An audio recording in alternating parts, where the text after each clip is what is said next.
Here's Nick, I test, you view.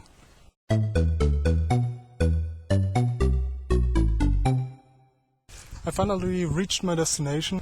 I looked for a path where I can continuously test all the cameras side by side, which starts with a smooth path, then it gets a little bit rougher, then smooth again, like a gravel path, and the last path will be full of roots and stones and things like that to get the most out of the stabilization, or at least test stabilization at its limits.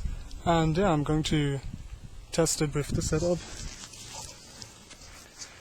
This one has the old SteadyShot stabilization turned on, this one has it turned off, and the FDR X3000 is going to get mounted here at the visor.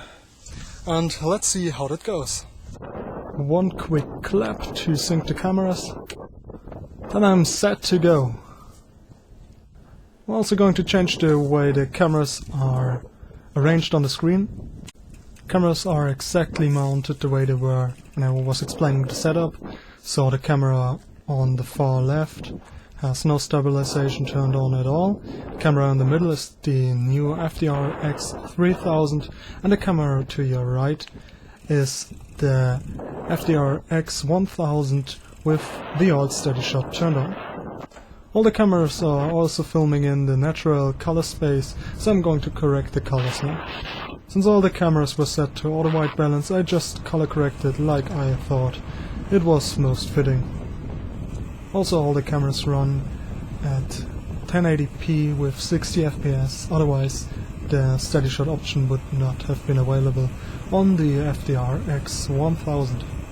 Wind noise reduction was also turned off on all the cameras, and you are hearing the sound of the FDR X3000 in the background.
I performed this cut since I had an idea while shooting and wanted to use the footage in between for another video. You are only missing around 20 seconds.